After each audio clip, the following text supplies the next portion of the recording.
Well, welcome everyone. My name is Jeff King. I'm a professor of law here at UCL Laws, and I'm delighted to chair our public law seminar series seminar today on Professor Dick Moon's book, The Life and Death of Freedom of Expression, up here in hard copy if you want to see it.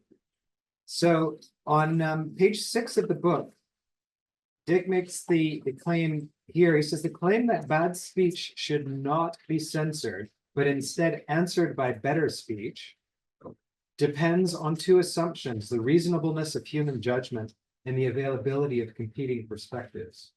And I thought when I read this, just how remarkable it is that at this point in time, those two assumptions are really in question. And this book is an approach to outlining a very deep theoretical and legal and constitutional account of how a different set of reasons for regulating and understanding the freedom of expression should be informing our attitudes to this subject. So I will not be speaking. You'll be relieved to hear about this subject today. I'll be introducing our speakers and moderating the discussion. So Dick Moon is Distinguished University Professor at the University of Windsor in Canada, and the author of many books. His full profile is available on the advert that we had for this topic. And I very much felt in reading his book that the label Distinguished University Professor is very well deserved. This is clearly evident in this book. We'll be hearing from three colleagues at UCL Laws. Professor Myriam Hunter-Henin is UCL Laws Professor of Comparative Law and Law and Religion. Her research addresses the interaction and tensions between law and religion in a comparative perspective, a topic which, of course, includes very much the freedom of expression as a central theme. Professor Orla Lynskey, sitting next to Myriam, holds the UCL Chair in Law and Technology and joined us from the LSE, where she was for 12 previous years. Her research broadly examines the role of law in shaping society's relationship with technology, with a particular interest in data protection and data governance. And lastly, and certainly not least, Dr. Bernard Keenan is a lecturer at UCL Laws. Most of his research focuses on the regulation of digital technologies, in particular in relation to surveillance, national security, and other government tasks and functions. But in addition to these topics, he's also published on the regulation of social media and search engine content moderation systems under the rubric of online safety. So we have a terrific book and a great line of commentators. The way that the session will run is that we'll hear from Dick for about 20 minutes, 25 minutes, and then we'll hear from each of our commentators for about 8 minutes, and then have a quick reply or rejoinder from Dick, and then open the floor to discussion. Thank you very much. Over to you. Well, thank you, Jeff, and thanks so much for giving me this opportunity. Thank you to everyone coming out. I'm most grateful. I have to say, it's maybe good to talk about something other than the fate of Canada, my homeland, and under threat from down south. I would say a few people, a couple of benefits of this is it holds Canadians together in a very big way, and it seems to be leading, I'd say optimistically, in this budget, to the collapse of the dramatic conservative lead in the election in Canada. But anyway, I wasn't going to talk about that. I'm going to talk about this. Let me start off with a bit of a confession. This book began, and in many respects, is a second edition of a book I wrote in 2000 with a very uninteresting title. It's meant to sound a little snappier, the title of this book. And I say that because the first part of my talk really comes from the earlier book. The second part, of course, reflects so many of the changes that have happened in public discourse. In 2000, social media was not a thing, and it had obviously a transformative effect on any of our conversations about free speech, public discourse, and so forth. Now, my thinking about freedom of expression and free speech begins with a very simple observation, and that is that freedom of expression does not simply protect individual liberty from state interference. Rather, it protects the individual's freedom to communicate with others, to speak to others, and to hear what others have to say. The right of the individual is to participate in an activity that is deeply social in character, that involves socially created languages and relies on collective resources like the internet and the streets, for example. And my argument has been for many years, Freedom of expression is valuable because human agency and identity emerge in discourse, in the joint activity of creating meaning. In expressing ourselves and communicating with others, we give shape to our ideas and feelings. We bring these feelings, these ideas, to fuller and clearer consciousness when we articulate them and put them before ourselves and, of course, before others. We also understand our thoughts, our ideas, in light of the reactions of others to them. And of course, at the same time, the listener's views are reshaped in the process of understanding and reacting to the speaker's words and incorporating them into their own frames of understanding. Now, the social character of human agency is seldom mentioned in the traditional accounts of the value of freedom of expression, but I think it lies at the root, at the foundation of each one of these accounts. Each of these accounts, the value of freedom of expression, democracy-based, truth-based, or self-realization, autonomy-based understandings of the freedom represent a particular perspective on or dimension of the constitution of human agency and community life.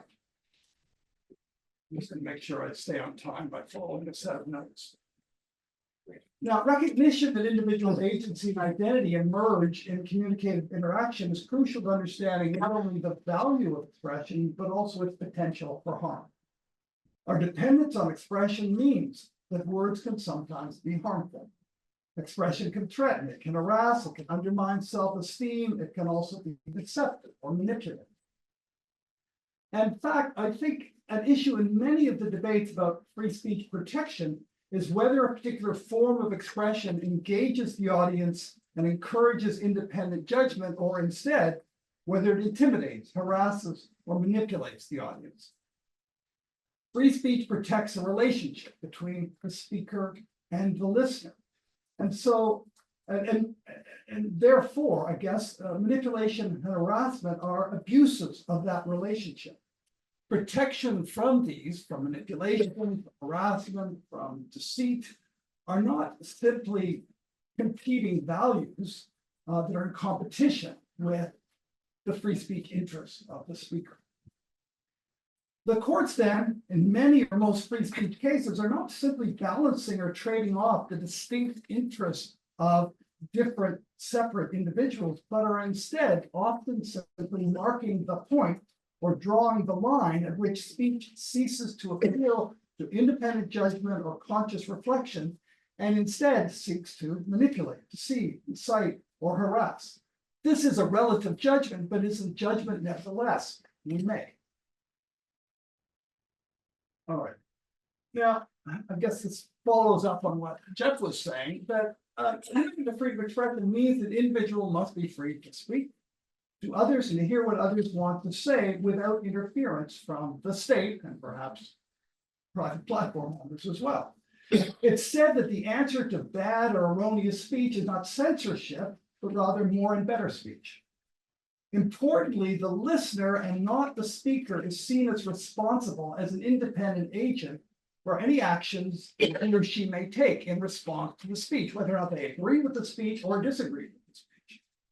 A speaker does not cause harm simply because he or she is persuaded that, simply because he or she persuades the audience of a particular view and the audience acts on that view in a harmful way.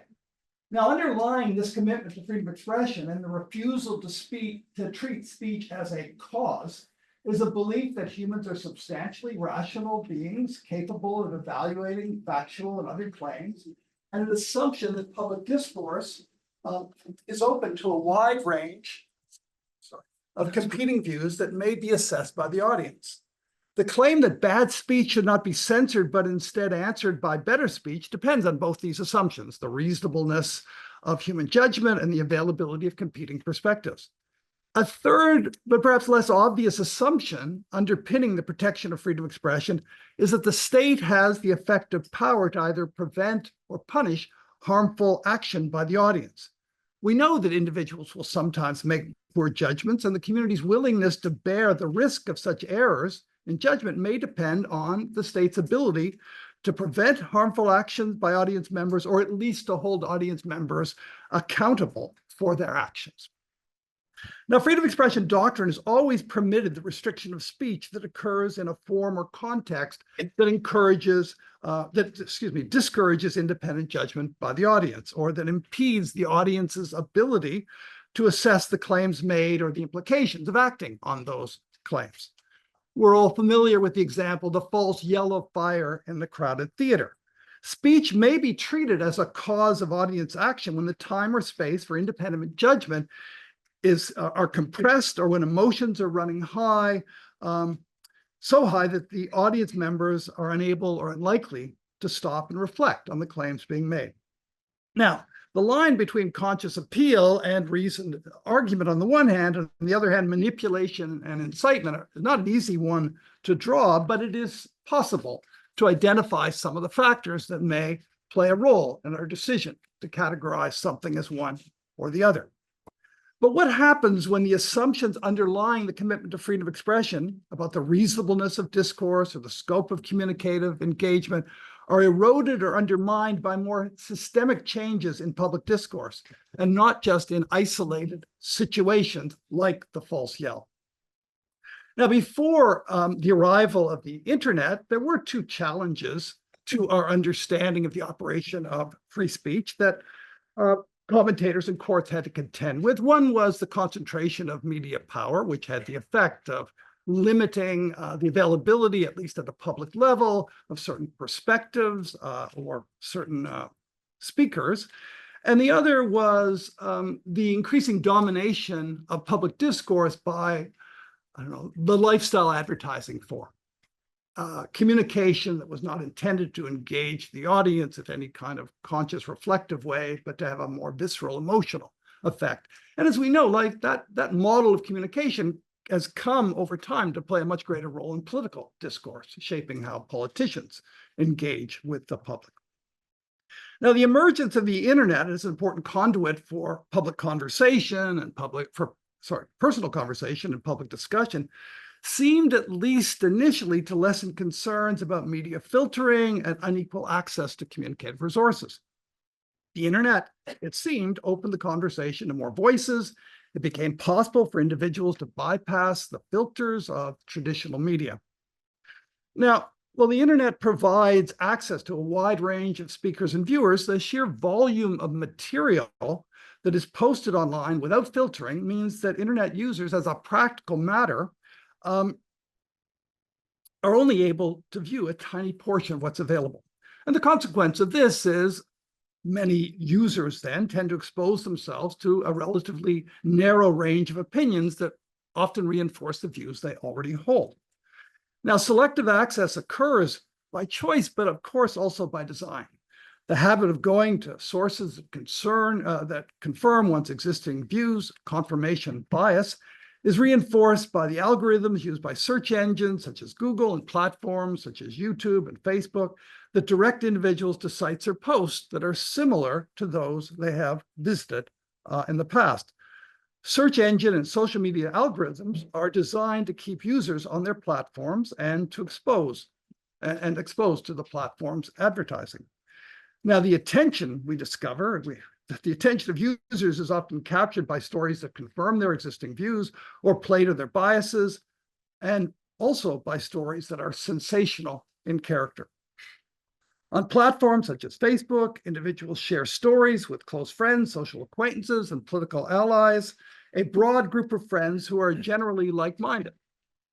When competing positions are formed around particular social groups, which may be linked by opinion, but also by ethnicity, religion, class, location, and so forth, debate between groups ceases to be about persuading others or understanding their views and becomes instead a declaration of group identity or allegiance. An individual's beliefs, even beliefs about factual matters, it seems, are often based not on judgment or reason, but instead on group membership. This means that even if social media users are not entirely insulated from opposing views, they may be unwilling or unable to engage with those with other views, with competing views in a serious way. Now, it turns out this divide is often reinforced by interested corporate and political actors The online news opinion sites that many rely on, particularly on the political right, often provide users with partisan confirming disinformation and opinion, while at the same time discouraging users to distrust other sources as false news. And so even when group members are exposed to the positions and claims of the other side, they may simply discount these positions.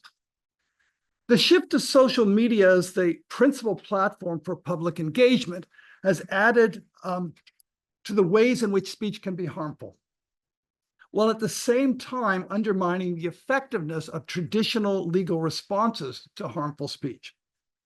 Forms of speech in the past may not have been regarded as sufficiently harmful to justify their legal restriction have become more harmful and more dangerous in the online world. Disinformation, for example, may not have been a significant problem in a world in which the media sought to filter out false claims. Until recently, the legal prohibition of disinformation, false information more generally, was limited to particular types of deceit and falsehood, defamation, false advertising, and so forth. In the online world, however, false or misleading claims spread quickly and widely to individuals who are often not in a position to assess their reliability or the trustworthiness of their source.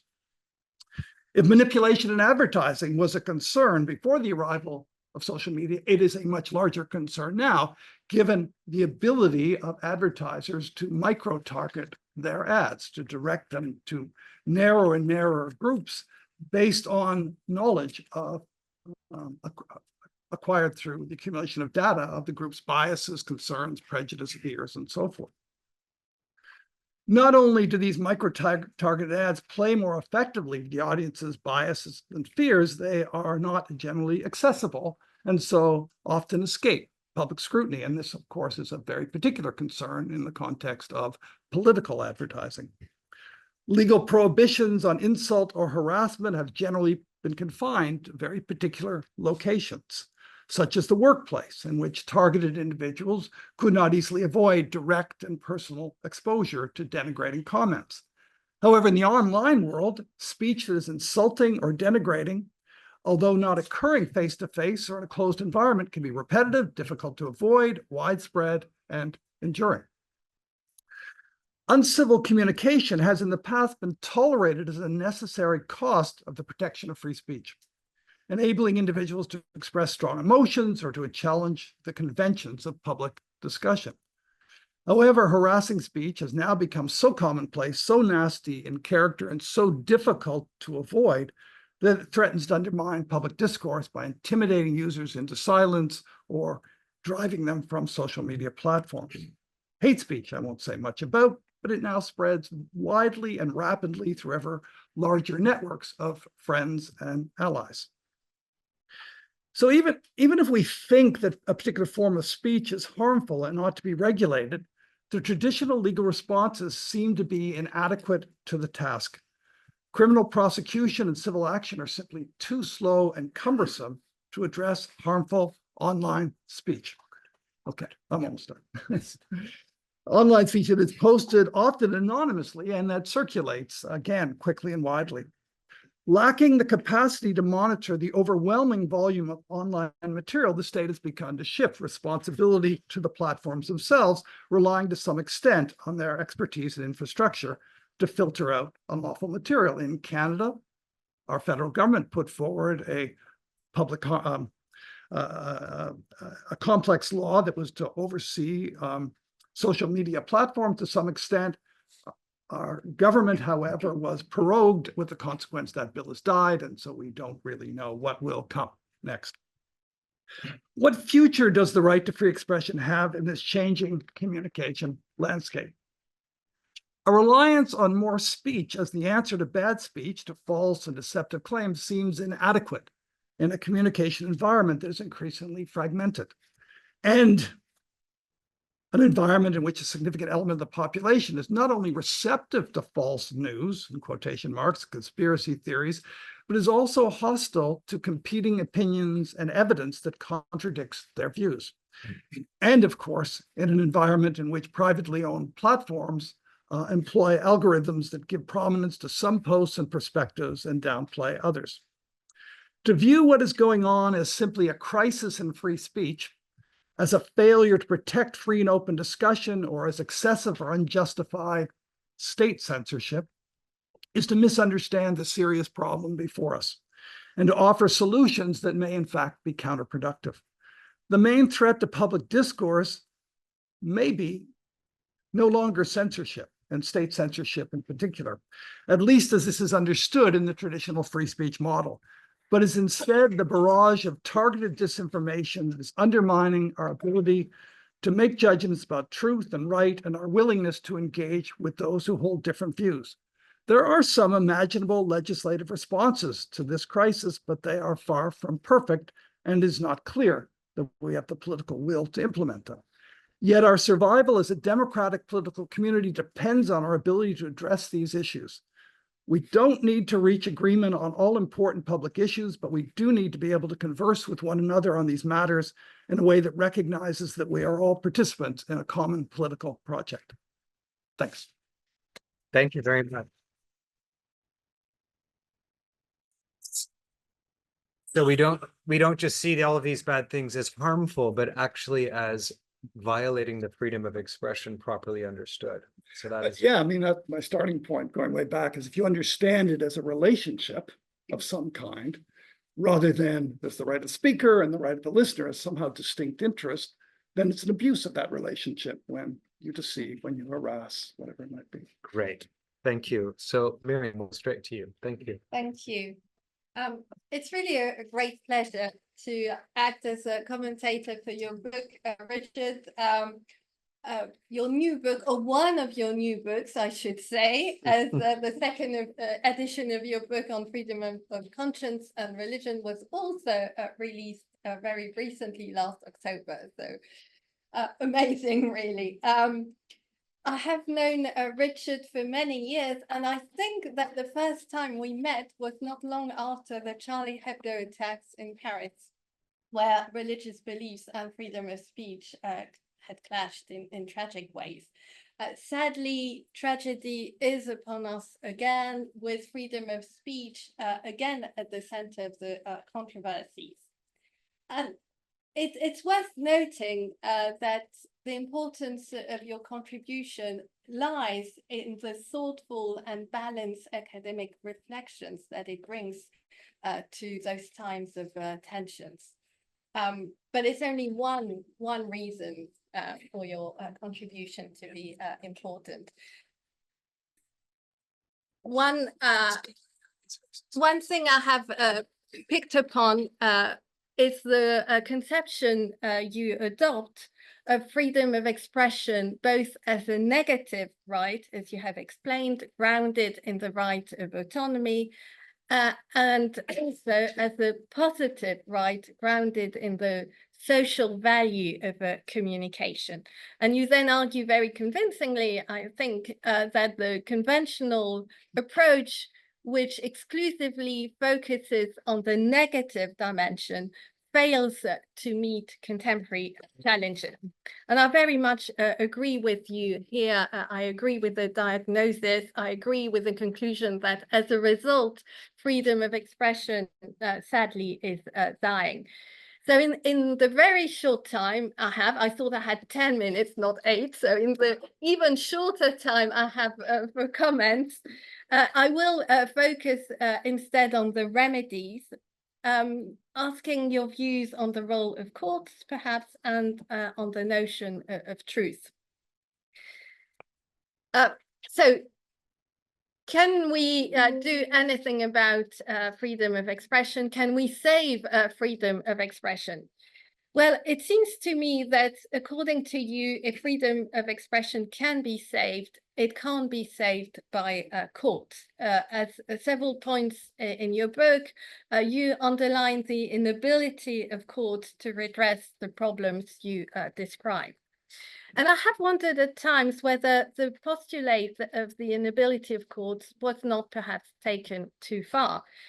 You to confine the role of courts to protecting protecting the negative side of fundamental rights in a vertical relationship. And so I wondered how the social dimension of freedom of expression, which you emphasize, how can this dimension take shape and be protected if constitutional adjudication is restricted to protecting the negative aspects?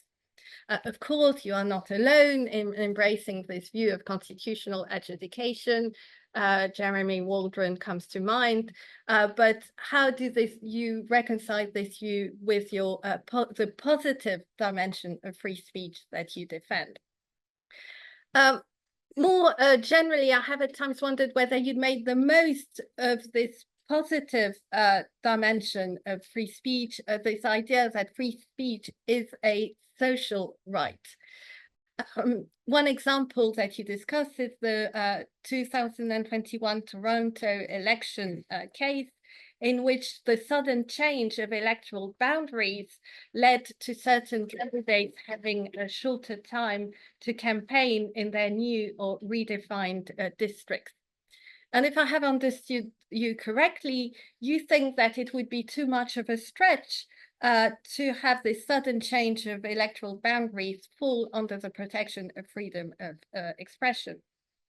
But I thought that if free speech is to be protected as a social right, we should perhaps consider that such a change that affects equality in access to speech, especially in a political context, amounts to a restriction to freedom of expression as much as a censorship would.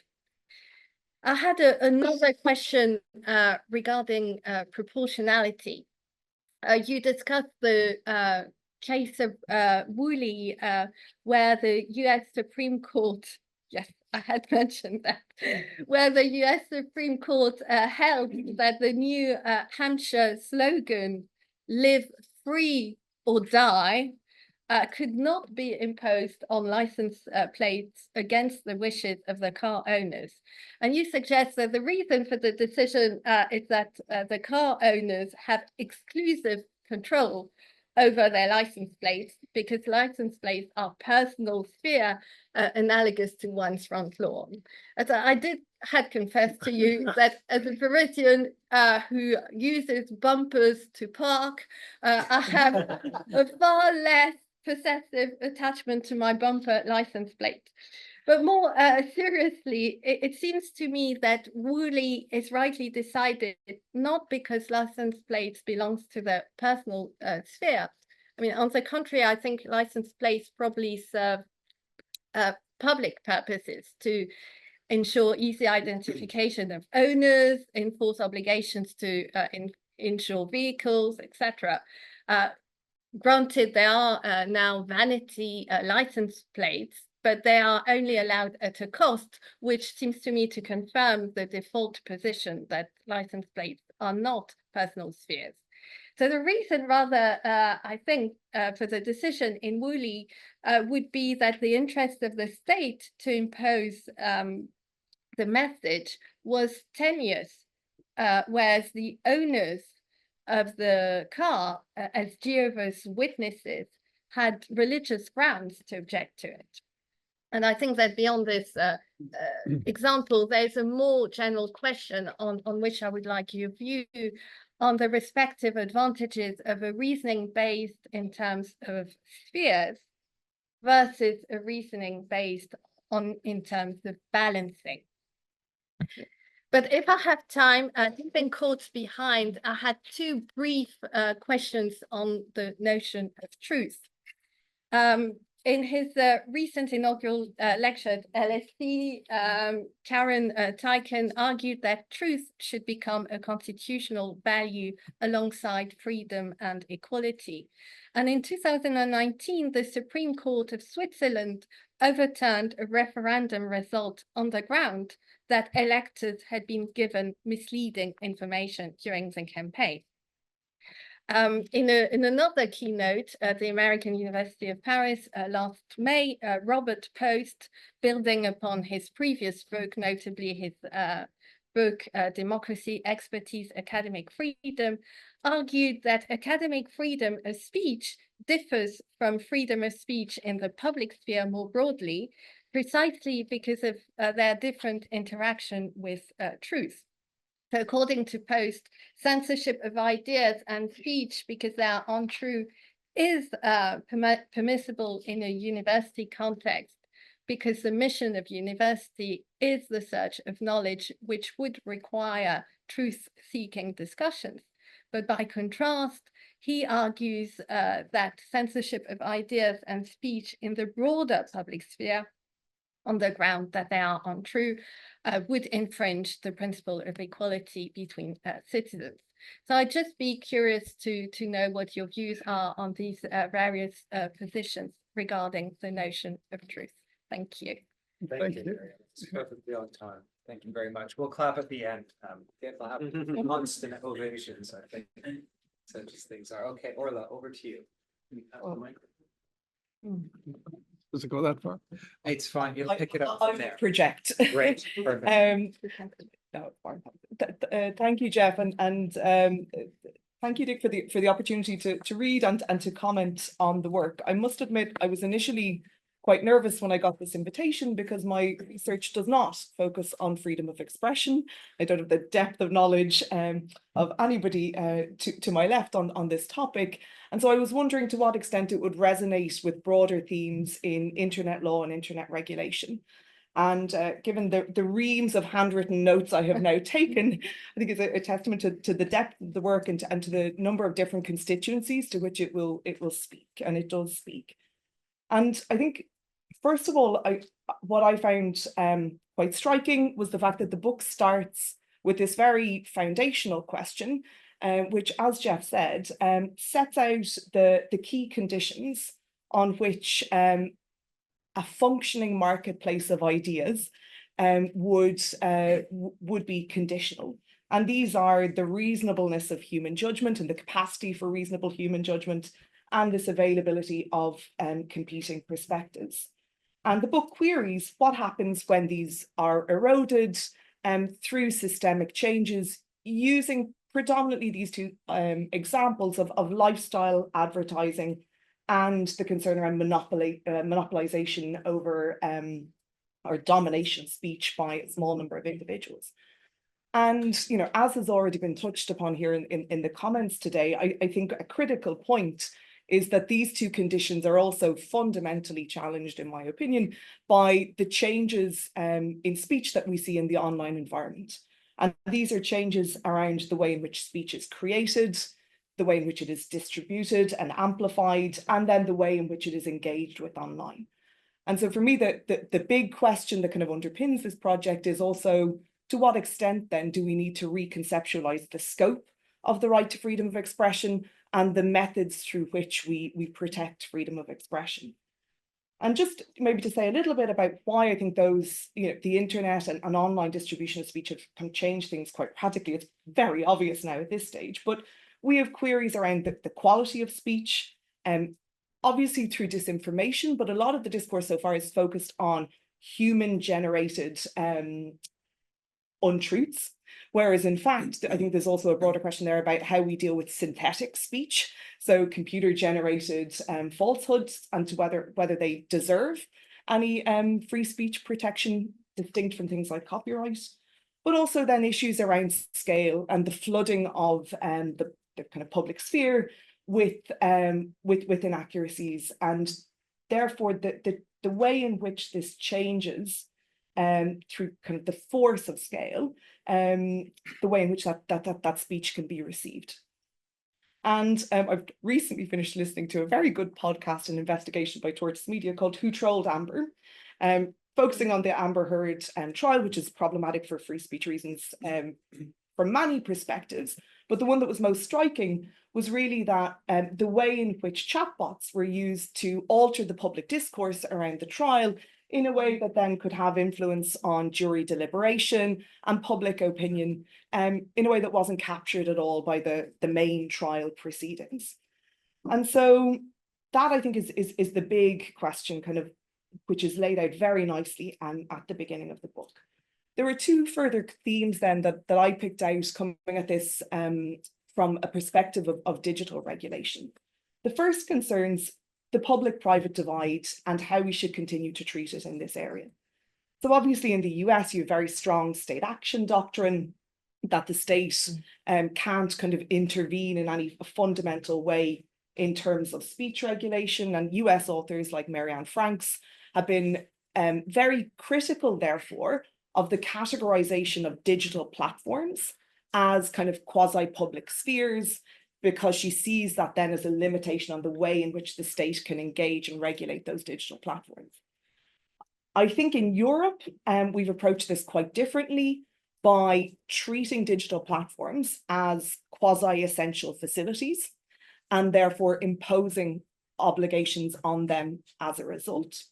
And these obligations are not necessarily obligations regulating the content of speech, but are instead kind of procedural obligations of, first of all, kind of due process when it comes to content moderation, but also risk regulation obligations. So kind of two planks of regulation designed to deal with different elements of the dynamic. And in thinking about this, I think this raised for me two questions for Dick. One was, how do you think we should be thinking about platforms in terms of the public spheres or public arenas? Because obviously this leads to a paradox if you treat them as essential facilities, that you're locking in their positions or consolidating their positions of power.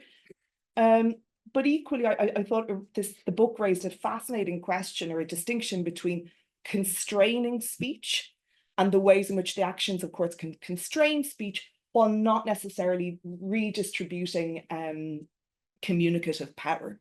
And this really kind of forced me to think about the legislative interventions in Europe and where they sit on that spectrum between constraint and redistribution of power. And I think they in some ways don't necessarily fall within either of those categorizations, because they're more akin to accountability regulations, but without having any impact, I think, on the redistribution of communicative power, although they do bring a broader array of actors into the fold when it comes to making decisions about speech. So beyond courts and the legislature, you always also have trusted third parties like third-party flaggers, much maligned now in the US, but individuals themselves as kind of protectors of free speech in some contexts. So I wonder if that's one way to kind of address this challenge in the digital environment, to bring in a broader plurality of perspectives.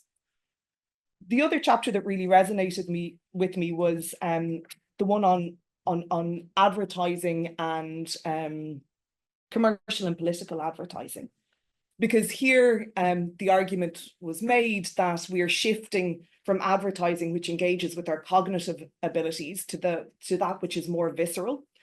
And I think digital technologies take that a step further by allowing for the use of more subliminal techniques, by allowing for the use of biometric markers to try to gauge how somebody is feeling in a particular moment in order to advertise to them in that way.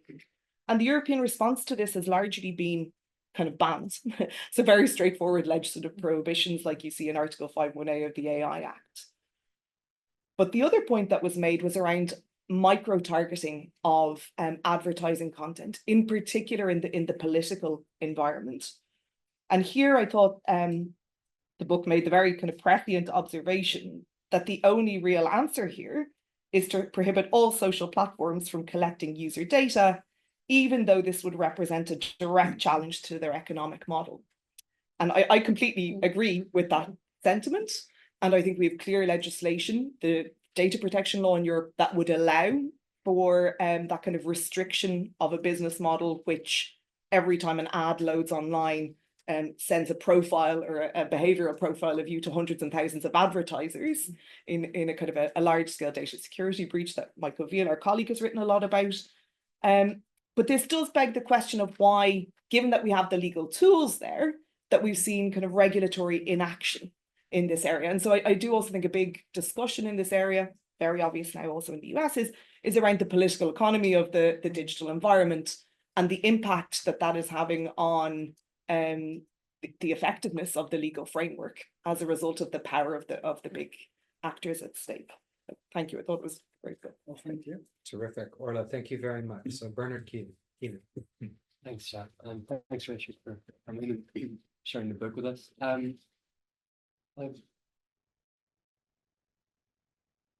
I think the thing that kind of preoccupies me in this area at the minute concerns, I suppose, trying to sort of abstract a bit and think what's at stake in these different legislative attempts at constraining social media in different ways. And one thing I find really helpful in Richard's book is that he grounds his analysis in the work of Charles Taylor, who's really always worth reading.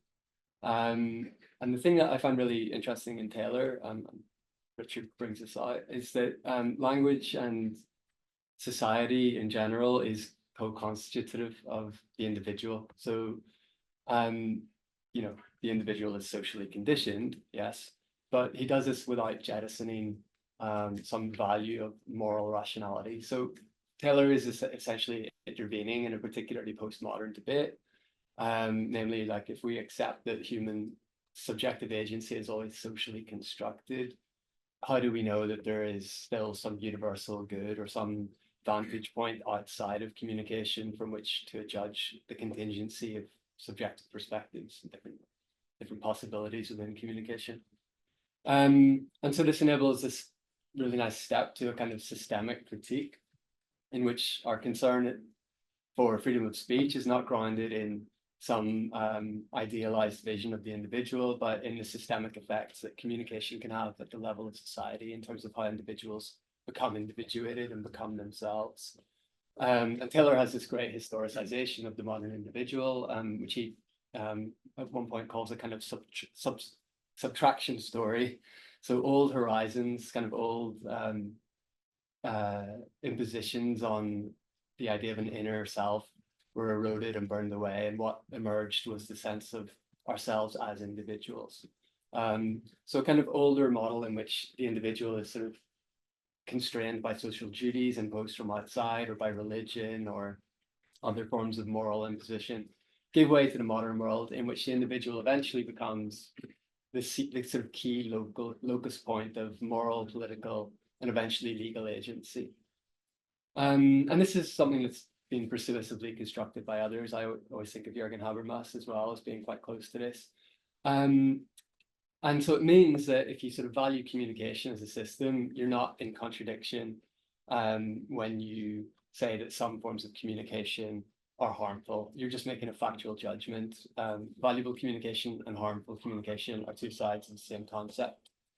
And this is really, really like a great way to think and analyze and to work through all of this variety of different kinds of scenarios that Richard writes about in the book, covering the whole scope of Canadian jurisprudence on this.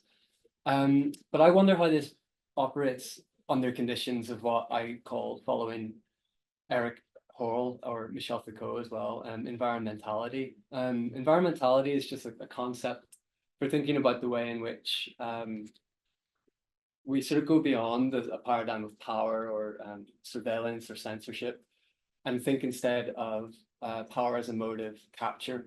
So the basic problem of environmentality, according to Erich Hall, is that we're captured and controlled by systems that are deliberately designed to manage and modulate behavior at the level of affect and at the level of relationships and intensities.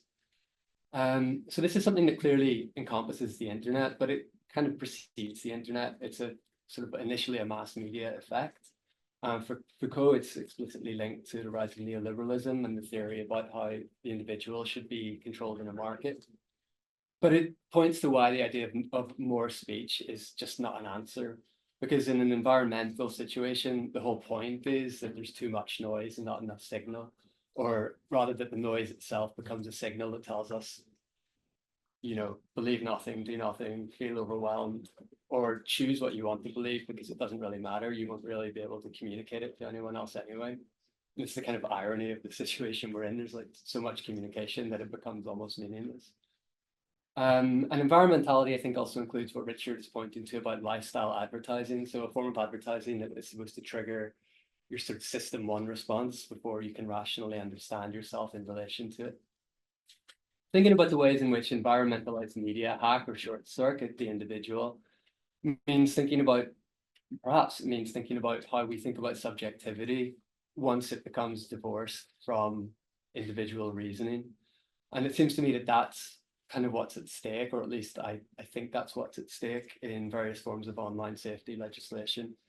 Obviously, at the UK level, we have the Online Safety Act, and there's a number of problems with that we can critique on the sort of first order level. It's not very clear what this is actually supposed to regulate. So there's kind of illegal content, but there seems to be illegal harm, which means the harm caused by illegal content, but nobody's really clear what that means.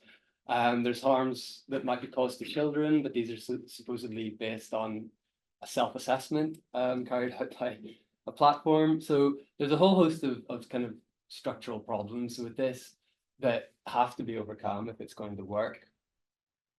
And indeed, reading the book, you know, you see the care with which the courts have to deal with problems of upholding freedom of speech in very different and sort of factually sensitive contexts. Obviously, online speech can't be brought into the same sort of time process as the legal system, as Richard's already pointed out.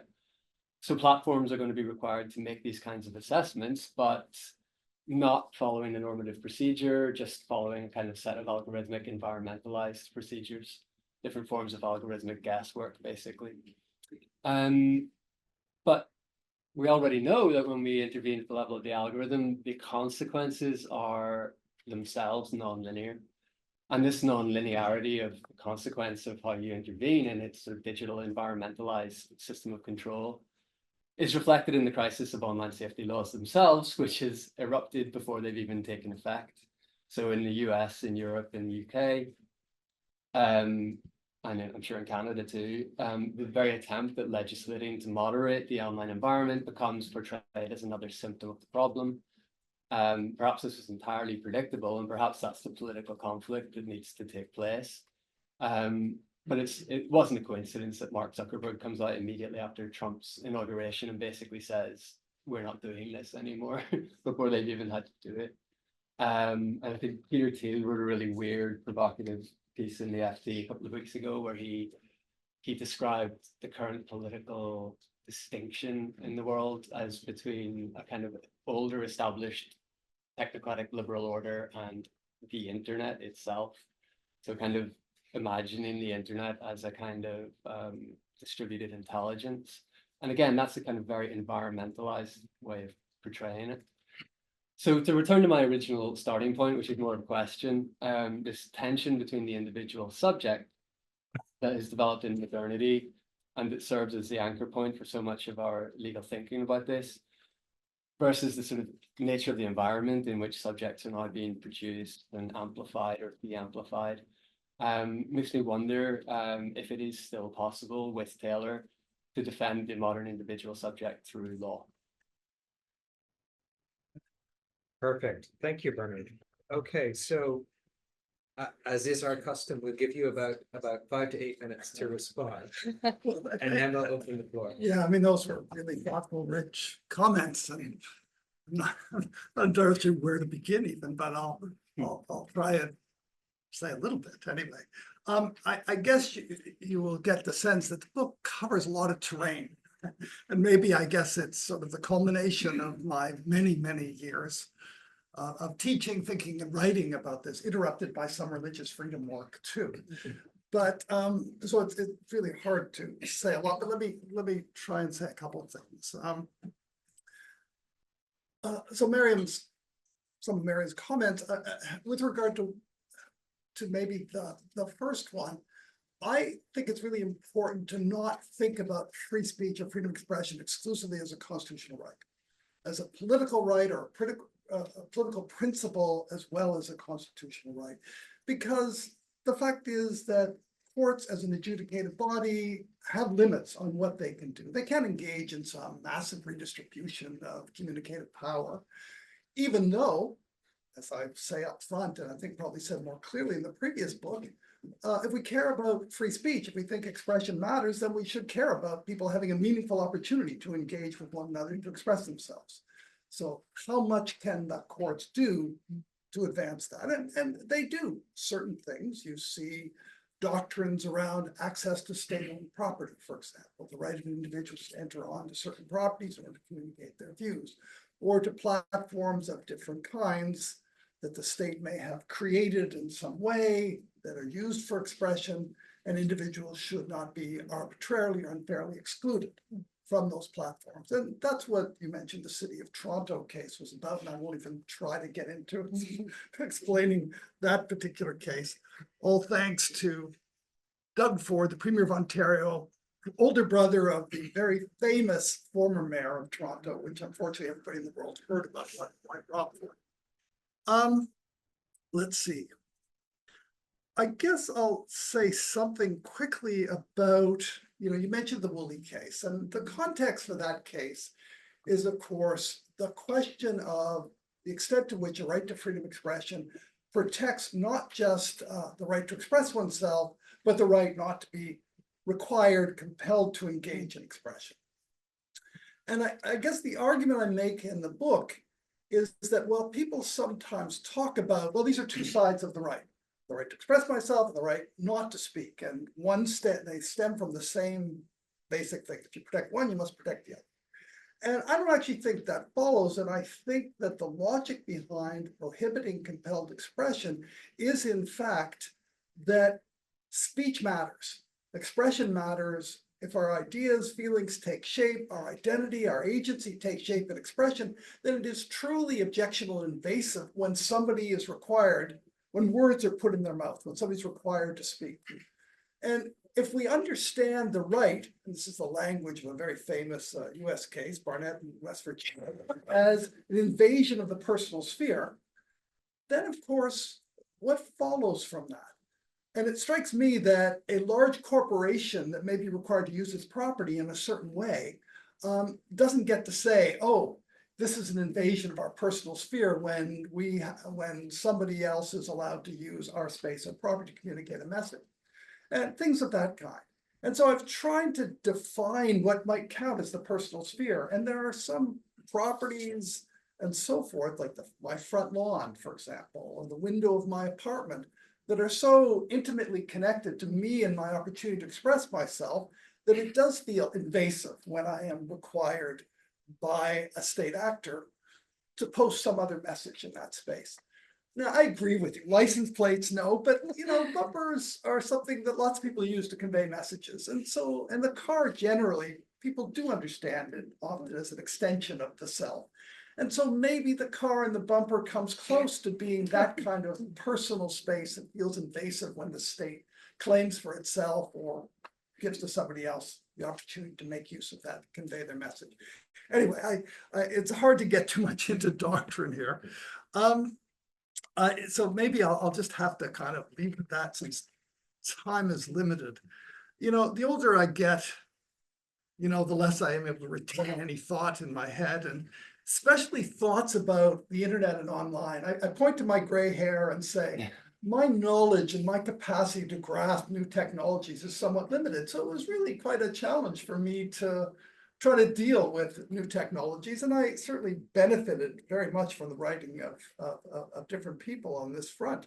On the question of platforms of different kinds being public spaces, I mean, a generation ago, we had to think about newspapers, broadcasters as public fora.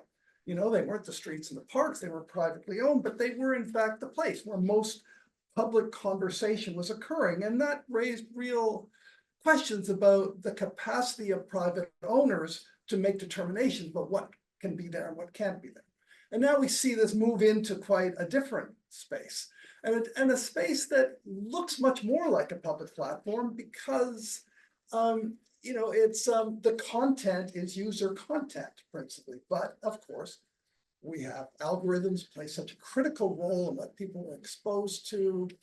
And I do think it's important to talk about these platforms as public platforms, as public spaces, in order to justify their regulation, in order to support the argument that the state can step in and say individuals can't be arbitrarily excluded by a private actor, or to even demand transparency of algorithms and things of that kind.